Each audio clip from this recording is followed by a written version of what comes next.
සුබ දවසක් කියලා පිළිගන්නවා ඔයාලා සියලු දෙනාම ඉලෙක්ට්‍රොනික් ක්ලාස් රූම් එකට. අද අපි බලමු ටිකක් ඉන්ට්‍රස්ටිං සර්කිට් එකක් හදන්න. මේක මේ ඉන්ට්‍රස්ටිං වගේම ඔයගොල්ලෝ මේක හදලා පරිපත ක්‍රියාත්මක කරද්දී කිසිම විටක මේ AC පැත්තේ අග්‍ර අතින් ඇල්ලීමෙන් වලකින්න ඕන. ඉතින් අද අපි මේ පරිපතේ සාධන්න අපි යොමු වෙන්න කලින් තවමත් ඉලෙක්ට්‍රොනික් ක්ලාස්රූම් YouTube channel එක subscribe කරලා නැත්නම් subscribe කරන්න bell icon click කරොත් ඔයගොල්ලන්ටත් මේ වගේ හැමදාම දාන වීඩියෝස් ඔයගොල්ලන්ගේ ළඟටම ගෙන්න ගන්න පුළුවන්. හරි එහෙනම් යමු අද වීඩියෝ එකට.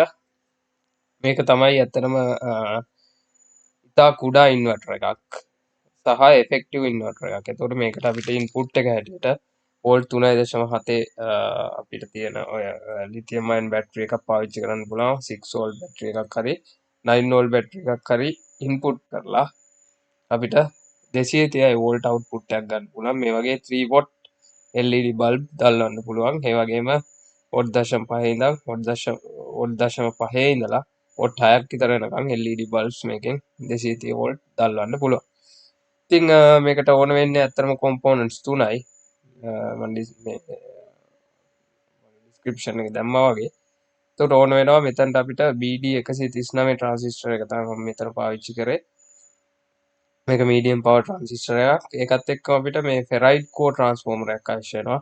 මේක කොහෙන්ද ගන්න කියලා මම ඉස්සරහට කියන්නම්. ඒකත් එක්ක අපිට ඕන වෙනවා 470 ohms රෙසිස්ටර් එකක්. එතකොට මම මේකේ පින් ඩයග්‍රෑම් එක සහ මේක ගන්න කොහෙන්ද කියලා ෆෙරයිඩ් කෝ ට්‍රාන්ස්ෆෝමර් එක කියන්නේ. ඒ වගේම මේ ට්‍රාන්සිස්ටරයේ සහ ඒකට අදාළව තවත් භාවිතා කරන්න පුළුවන් ට්‍රාන්සිස්ටර් ගැනත් අපි කියන්නම්. හරි. එවනම් මේකට ඇත්තටම කොම්පොනන්ට්ස් තුනයි ඕන වෙන්නේ. 470 ohms රෙසිස්ටර් එකයි මීඩියම් පවර් NPN ට්‍රාන්සිස්ටර් එකක් ඕන වෙනවා. මෙතන මම BD 139 පාවිච්චි කරේ. ඕගොල්ලන්ට ඒක නැත්තම් BD 137 135 D 882 වගේ NPN ට්‍රාන්සිස්ටර් එකක් පාවිච්චි කරන්න පුළුවන්. ඒ වගේම ෆෙරයිඩ් කෝ ට්‍රාන්ස්ෆෝමර් එකක් මෙතනදී අවශ්‍ය වෙනවා. ඒතර කොහෙන්ද ෆෙරයිඩ් කෝ ට්‍රාන්ස්ෆෝමර් එකක් ගන්න? ඔයගොල්ලෝ දකින්න ඇති මගේ තවත් වීඩියෝ එකක් තිබ්බා. මම LED බල්බ්ස් කීපයක් දාලා තනි බැටරි එකෙන් 1.5 වෝල්ට් බහලා ගිය බැටරි එක. ඉතින් ඒකෙත් මම පාවිච්චි කරේ මේ ෆෙරයිඩ් කෝ ට්‍රාන්ස්ෆෝමර් එකක්ම තමයි. ඒතර මේක ඔයගොල්ලන්ට පහසුවෙන් ගන්න පුළුවන් මේ වගේ පරණ චාර්ජර් වල තියෙනවා ෆෙරයිඩ් කෝ ට්‍රාන්ස්ෆෝමර් එක. ඒක ගලවලා ඔයගොල්ලන්ට මේ වගේ ගන්න පුළුවන්. ඒතකොට මේක ගත්තම මේකේ තියෙන අග්‍ර 6ක් තියෙනවා. ඒතකොට අග්‍ර 6න් මෙහෙම හරව ගත්තාම මේ අග්‍ර 2ක් තියෙන එක අපි කියන එක සෙකන්ඩරි වයින්ඩින් එක. සෙකන්ඩරි පැත්ත. එතකොට මෙහෙම 2යි 2යි 2යි 2 කපල් කරලා ඒ කියන්නේ 4ක් තියෙනවා එක පැත්තක. එතකොට ඒකේ බොහෝ විට මෙහෙම ගත්තම මේකේ වම් පැත්ත තමයි ඔක්සිලරි වයින්ඩින් එක. මේ පැත්ත තමයි ප්‍රයිමරි වයින්ඩින් කියලා ගන්නෙ. එතකොට ඕගොල්ලන්ට එච්චර අවබෝධයක් අවශ්‍ය නැහැ. මේකේ සෙකන්ඩරි වයින්ඩින් එක තමයි මේ දෙකක් තියෙන එක. ටිකක් දුරින් තියෙන්නේ. ළඟින් තියෙන ඒවා දෙක යුගල දෙකක් තියෙන එක ඔක්සිලරි වයින්ඩින් සහ ප්‍රයිමරි වයින්ඩින් තමයි හැටියට තමයි ගන්න. එතකොට මේ වගේ ඔයගොල්ලෝ මතක තියාගන්න මෙතනට ගන්න ඕන වෝල්ට් 15කට වඩා අඩුවෙන් ගන්න. ඔය පොඩි ඉස්සර තිබ්බ ෆෝන් charge කරන ඕන ෆෝන් charge කරන ෆෝන් එකක පරණ සිකරන මේ ෆෙරයිඩ් කෝ ට්‍රාන්ස්ෆෝමර් එකක් හොයාගන්න පුළුවන්. හරි. එතකොට මේ බලමු අපි දැන් කොහොමද මේක ඇප්ලිකේෂන් එක කියලා. මේකේ දැන් හැටියට මේක තමයි උඩ ඉන්වර්ටර් එක. ඕගොල්ලන්ට මේ වගේ 3.7 volt ලිතියම් අයන් බැටරියක් පාවිච්චි කරන්න පුළුවන්. එතකොට උපකරණ තුනයි මේකේ කොම්පොනන්ට්ස් තුනයි කරලා තියෙන්නේ. ඒ වගේම මේකෙදි 3 watt LED බල්බ් එකක් ඉතා හොඳින් දැල්වෙනවා. මම ඊළඟට මගේ සර්කිට් එකේ වීඩියෝ එකක් ඊළඟට පෙන්නන්නම්. ඒ වගේම ඔයගොල්ලන්ට බැටරි දෙකක් සීරීස් කරලා ගත්තොත් ඔයගොල්ලන්ට 3 watt LED දෙකක් පත්තු කරගන්න පුළුවන් මේ පරිපතය සාදගත්තොත්. ඒකත් එක්කම මට තව දෙයක් කියන්න තියෙනවා. මේකෙදි BD 139 සහ මේ පාවිච්චි කරන සියලු ට්‍රාන්සිස්ටර් වලට හොඳ හීට් සින්ක් එකක් සවි කරන්න. මොකද මේක ට්‍රාන්සිස්ටර් එක රත් වෙනවා. එතකොට සරලයි මේක ට්‍රාන්සිස්ටර් එමිටර් එකට රින ලබා දීලා මේකේ කලෙක්ටර් එක මේක අර මම කියපු ප්‍රයිමරි පැත්තට ඒ කියන්නේ සෙකන්ඩරි වයින්ඩින් පැත්තට දෙකක් තියෙන එක පැත්තකට ලබා දෙනවා. එකත් එක්කම ඉතුරු අනිත් පැත්ත අපේ 470 ohms resistor එකට ලබා දෙනවා. ඒකත් එක්කම ඉතුරු අග්‍ර සටහන මේකේ තියෙන හැටියට ඔයගලන්ට ලබා දෙන්න පුළුවන්.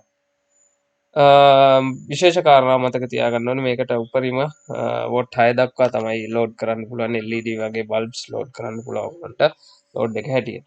ඉතාමත් සුළු මුදලකට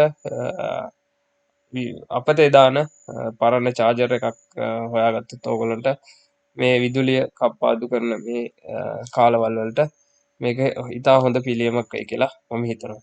එහෙනම් බලමු අපි මේ සර්කිට් එකේ කොහොමද ප්‍රැක්ටිකල් සිටුේෂන් එක කියලා. හරි එහෙනම් අපි බලමු මේ තියෙන්නේ මම සාදගත්ත ඉන්වර්ටර් එක. මේකේ ඔයගලන්ට පේනවා මම මෙතන මේ හොඳ හීට් සින්ක් එකක් හයි කරලා තියෙනවා ට්‍රාන්සිස්ටරේට. ඒකත් එක්ක මේ තියෙන ට්‍රාන්ස්ෆෝමර් එක. ඒකත් එක්ක මං ගාව 470 ඕම් රෙසිස්ටර් එකක් තිබ්බේ නෑ. ඒක නිසා මම කරේ 1k රෙසිස්ටර්ස් දෙකක් පැරලල් කරලා ගත්තා. ඒතකොට ආසන්න වශයෙන් ඕම්ස් 500ක් එනවා. 470ක් ඔයගලන්ට පාවිච්චි කරන්න පුළුවන්. පැහැදිලි ඇති. එතකොට මේ දෙක තමයි AC output wires දෙක. මේ දෙක තමයි DC input. මම මෙතනදී තෝරගන්නවා 3.7 volt battery එකක් 1200 mAh මේක මේ rechargeable battery එකක්. එතකොට 3.7 volt rechargeable battery එකක් පාවිච්චි කරලා අපගේ ඉතා කුඩා ඉන්වර්ටර් එකකින් අපි බලමු දැන් කොහොමද බල්බ් එකක් දැල්ව ගන්නේ වෝල්ට් 230ක බල්බ් එකක් කියලා. එහෙමනම් මේක මෙහෙම සම්බන්ධ කරලා තියෙන්නේ. ඔයගලන්ට පේනවා මේක තියෙන්නේ 3 වෝල්ට් බල්බ් එකක් LED බල්බ් එකක්. ඒකට මම මේකේ පින් දෙකට ක්‍රොකොඩයිල් ක්ලිප් දෙකක් සම්බන්ධ කරලා තියෙනවා. ඒකත් එක්කම මම කනෙක්ට් කරන්නම් ක්‍රොකොඩයිල් ක්ලිප් දෙක මෙහෙම අපේ බල්බ් එකට. ඊට පස්සේ ඒක ends දෙක මම මේක සම්බන්ධ කරනවා අපේ AC output එකට. ඒතර මේක තමයි බල්බ් එක. බල්බ් එකත් මම මෙතන තියන්නම්. මේව තියලා මේ පැත්තට සම්බන්ධ කරන්න. හරි. දැන් පේනවා ඇති ඔන්න දැන් මම සම්බන්ධ කරලා තියෙන්නේ. ඔයගොල්ලන්ට මේක දැල්වලා පෙන්නන්නම් කොහොමද කියලා.